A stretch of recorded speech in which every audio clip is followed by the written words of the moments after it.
This is our Forex blog for March 19th, 2013, and this is our currency index. This shows the US dollar, the yen, the euro, the pound. You can see the previous day's high in dotted green, previous day's low in dotted red. These are areas that act as support resistance, and once price breaks through there, typically, or I should say oftentimes, you're going to have a trend move. And when there is a trend move, even if it only works 1 out of 2 times, or some days 60% of the time, maybe even less than 50% of the time, if you lose 10 pips by taking one of these breakouts, and then the second trade works and it gives you 30 to 50 pips, your net pips is high. Underneath this, we have our statistical trend. This is the old currency meter, but underneath the actual index. And basically, there's a couple rules on using this. The hourly moving average is in gray. The point of control, which is where most traders have positions in all the dollar pairs, is right here with the yellow. Above the point of control, you want to look for buys, and especially above the hourly moving average, you want to look for buys. Sometimes when price is stuck between a resistance area, previous day's high, hourly, and point of control, it's likely to be very choppy, as you can see here. This trade right here, you might have got into a trade, small loss.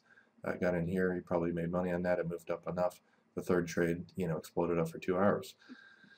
Anytime you also see a currency underneath its hourly, also stuck between resistance above and support on the bottom, when it finally breaks out, you have a very high probability trade, especially when the other currency, you can see the daily, weekly, monthly trend is up in the dollar. It's been above the point of control all day.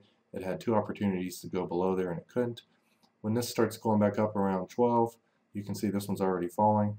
The euro dollar is a great one to be selling, especially after 10 o'clock. You're looking for sells.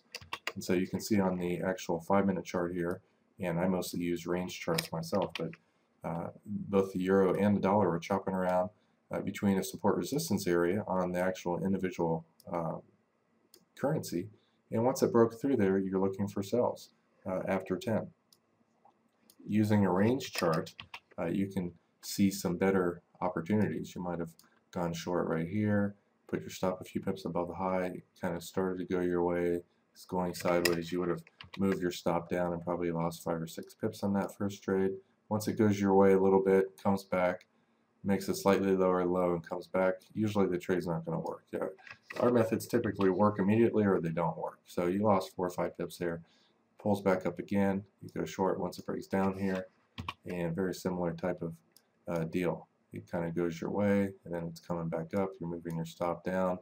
It makes a slightly lower low and comes up. You might have got that trade with a pip or 2 profit. The third trade right here fell about 20 pips. And I like to see a 3 or 4 bar pullback on the range chart. You barely have a 3 bar pullback here. You can see that one made 15 pips.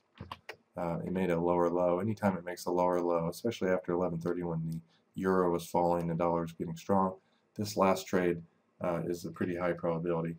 And normally you just want to continue to sell until it gets to or below the lower containment band. Also, looking on the 5-minute chart, we have our perfect oscillator. Typically when price hits the plus 80 or minus 80, it's the end of the move. And as you notice on the chart, the accuracy of this, and that's why I call it the perfect oscillator. That was the end of the up move, down move. It hit it again right here. Notice that was the end of that move. Hit it again right here, end of that move. It went down there again here. That's a trend that continued. But basically, when you see a currency that's underneath the 80 level coming up to 12, you can look for a counter trend trade because usually the market's going to reverse. You can see a nice little 15 pip move right there. And when the market shoots through the 80 level and doesn't bounce off of it, that's a sign of extreme weakness. So you really want to wait for the next pullback, which would have been this case, or you might have gone short here. You might have got stopped out with a 5-6 pip loss. You get short again right here. You get out of that trade, and usually, as you can see, it's underneath the lower containment band. It's also down at the 80 level again. You flip and go long, and you ride it up about 15 pips. So you can use our perfect oscillator, especially with a range chart, to both trade with the trend and against it. And when you have 2 currencies, you can see that the yen is much stronger than the dollar. First of all, it breaks out from below to above the hourly, and then just continues on up. It's making higher highs, and especially when it breaks out of this level and above the point of control, very high probability. So the euro yen was a much higher probability trade to sell than the euro dollar. And as you can see, as I bring this up, more than likely it gave you more pips, faster, less pullbacks, much easier high probability trades. But regardless, as the tick data is coming up, let's just take a look at this. Minus 80, end of the down move. And when it's above the hourly moving average and you get a minus 80 reading, you can look for buys. You know, wait for the trend line to get broken, or in this case, wait for it to break above the little sideways range right there. Notice the minus 80 level right here is the end of the move. And another way I use this is the perfect oscillator. I have a moving average of it, and I also have the Bollinger Bands of the perfect oscillator. Typically, when price is trending down and it goes above the upper Bollinger Band, it's usually a pretty high probability place to sell. You can see right here, you have a nice little kind of small pullback right there. And as far as patterns go, you have a nice little wedge pattern there with volatility is getting smaller and smaller and smaller. You can see the size of the volatility there is less than earlier. And looking at the actual range chart, let's scroll back and look at this. The range chart, I just like to kind of draw trend lines when I know the trend. Once the euro broke down, I think it was a little bit after 9:30, 10, you have kind of a nice, beautiful little, even better pattern here. You can see the volatility earlier was higher, it gets smaller, and it gets smaller. And anytime volatility gets smaller and smaller and smaller, traders are just kind of waiting for a breakout direction. Traders that are long, and I don't know why anyone would buy this because it's underneath the hourly moving average and has been for hours. You can see it tried to go back above the hourly 2 times there, had a false breakout here, tried to get above it here, tried to get above it here. The direction's clearly down, it's just a matter of when. And very high probability trade. When the currency goes sideways for a long time like this, and I say long meaning 2 to 3 hours, 4 hours, the longer the better, you're typically going to get a 2-wave move down. So you got a 1 wave down here, went sideways, and went another wave down. So you might want to, when you see the breakout happen, draw your fibs on the first swing and just hold on until it gets to the first or second fib target. And that way you're short somewhere up here around 37, you're out of your trade at 95 for over a 40 pip win. You can also use our indexes to spot things like double tops. Right, here's the previous day's high, it tries to go up there again. There's less statistical strength the second time. It goes sideways right here. When it fails to make a higher high and break out over the previous day's high, 9 o'clock is an excellent time to be looking for a sell on this. It's very high probability. I've taken, since I've come up with these indexes about a month and a half, 2 months ago for my own trading, I released them about a month after I was trading with them. I'd say double tops, double bottoms, especially when our FX trend intensity or other statistical tools confirm it, it's probably 75–80% trade. It's one of my favorite trade, because the market's been trending up, and when it fails, everyone who's long is trapped in a losing position, and they all bail at the same time, and you tend to get a lot of pips in a very short amount of time. My favorite trade. So at 9 o'clock, what's the strongest one between the dollar and the yen? Well, the dollar is kind of stuck between the previous day's high and the point of control, and it's just chopping up and down. The yen broke out earlier today above the hourly, found support here, found support here, found support here. It made a high here, a higher high. And so the yen looks better to me than the dollar, with the exception that the monthly trend's down, the daily trend's down at that time. It's also underneath its point of control. This is pretty much your profit target, to be shooting for. So the pound, very likely to reverse down. The yen looks very nice and ready to rally. So you want to sell the pound yen at 9.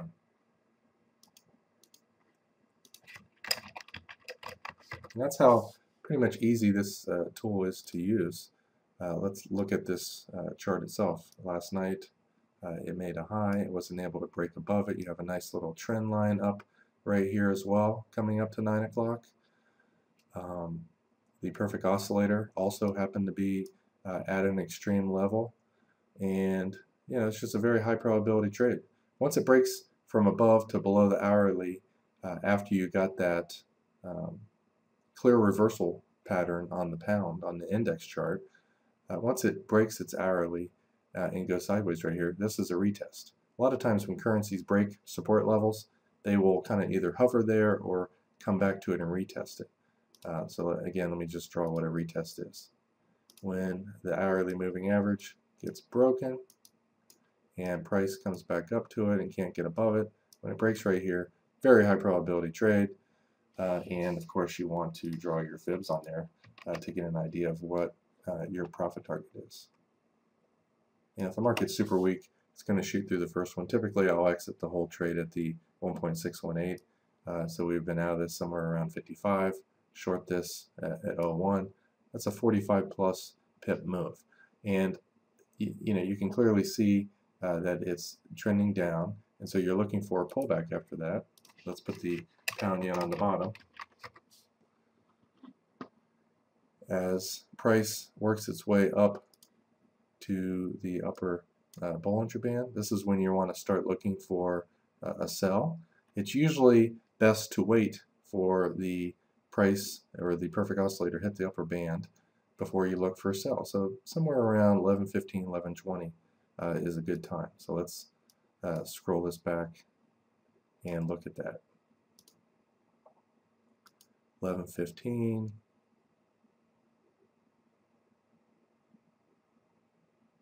In fact, let's check out the exact time on there.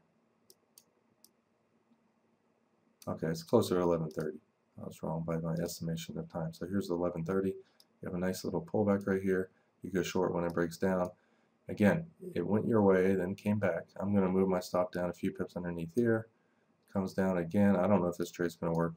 And it actually works its way down to the previous day's point of control on this. And that's usually a pretty decent place to get out, right around 11:30.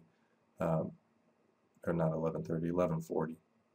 If you look at the 5-minute chart, you can see our perfect oscillator is right near an extreme.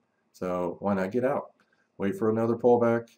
Here's a sell signal. If it broke that low, you'd go short, but it didn't. You have another sell signal. You go short right here. And myself, I typically, after having a nice, whether it's 10 to 25 pip win, if it comes down, I get a counter trend buy signal, I'm going to just take 20, 25 pips on that. Usually I'll miss the remaining amount because there's plenty of opportunities in other currencies. Let's take a look at the other main pairs. And I'll point out the trades I like. The Swiss is going sideways all morning, breaks out. I like this buy right here. Once it goes above the point of control, it's resistance. Now it becomes support. I like buying it right here, and I certainly like buying this breakout right here.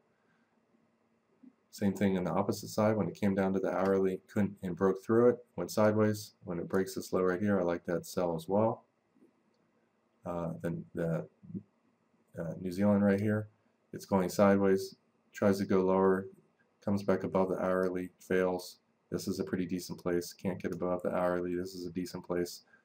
The CAD, no-brainer trade. It's going stuck in a sideways range all morning. Breaks down at 6 o'clock. 6 o'clock is a great time to sell the CAD. So what do you want to sell the CAD against? That's the best of all the trades, as long as actually I see this Swiss kind of breaking out at the same time. This is right at 6. This is right at 6. So the CAD Swiss, excellent one to be selling. And I'm just going to put this on a 5-minute chart. This is probably going to be a 30 to 50 pip move, and it's probably more than that. You can see right at 6 o'clock, this one's been going sideways all morning, breaks down, and normally I'm going to get out of it at the lower band here, wait for a little bit of a pullback. I might have gone short here and here, small win, just astronomical win. And once it's underneath the lower containment band, I'm not going to look for sells. It's usually a risky deal underneath here. And what I've found is typically when the perfect oscillator shows extreme weakness like this, the trend almost always will continue. So you might want to short here and here, and you got a small win and a big win. But once it's underneath the lower band, it's usually a better idea to look for a counter trend trade, like draw your fibs on this. And typically at the fib target is a very high probability place to look for a buy, because these lower containment bands are extremes. When it goes 20 to 50 pips underneath there, typically you're going to get it's more likely to bounce up 30 pips and continue down 30 pips. So let's look at the CAD Swiss on the bottom here. Once it goes down to this fib target around 9:30 to 10, you can start looking for really aggressive buys. You're not always going to make 20, 30 pips, but you might have made 8 pips here. It double bottomed. I would have got in that trade. Typically when it double bottoms, you're going to get a little bit bigger move. So I would kind of wait a little bit. This one probably exit right here, only 10 pips. And at that point, it's not able to make a low again, and you might want to wait for this breakout here. And it's not the most profitable trade in the world, but you picked up another 10 pips on that one. So this CAD, 6 o'clock, really weak. Let's go look at the main currencies again. At 6 o'clock, the pound pretty much double bottom and was breaking out. So the pound CAD, also very high probability one to be buying at 6 o'clock. And by watching the individual currencies, you pretty much know what's going to happen on all 28 major pairs. And you can see breakout. That one only went up 20 pips. You might have bought the first and second pullback right here. Small win. Second one, big win. And as long as it's underneath the white 2.0 band, you can continue to buy. This is a much better one. We clearly have an uptrend. This is a pullback to the minus 80, as is this. Some of the highest probability trades are when price pulls back, it's in a clear uptrend, and then you get an extreme on the perfect oscillator.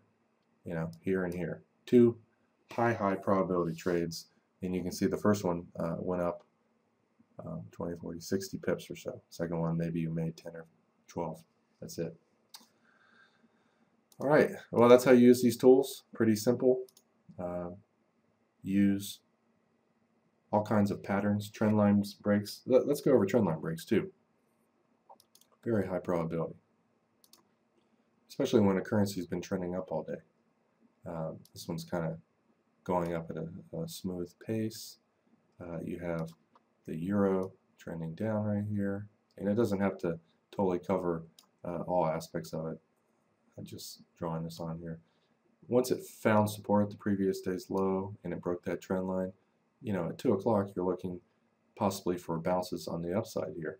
At 2 o'clock you can see the yen had just a slight higher high. If you draw your trend line off of here, coming up to 2, it also broke the trend line. So the euro yen, pretty high probability counter trend trade coming up to 2 o'clock. And as you look at the actual chart itself, notice coming up to 2 o'clock made just a slightly lower low, and it also had a trend line break on this a little bit before. And you're not, this is actually a 50 pip move off of there, and you got 2 nice bounces. And if we put the range chart of this up, you will see much higher probability in lower risk trades, because you're risking whatever the number of pips per bar is, plus a pip or 2 padding, plus a spread. So usually you're risking 10 pips, and in currencies like the euro yen, your profit target is usually 20, 30 pips. So here's after 2 o'clock. You might have gotten this trade right here. It started to go your way. You would have had a loss. You had to get back in here again. And you can see it went up 10, 20, 30, 40 pips. I wouldn't have bought this pullback. I might have got this one right here and maybe lost 2 or 3 pips. Pulled back again. Wasn't able to go back and absolutely touch the lows. Usually I'm a little bit nervous buying after a big drop like this, so I'll kind of, if I see it going up, down, I'll buy the breakout right here with a very tight stop. And I would have probably exited half my trade here, and the second half just trailed it up.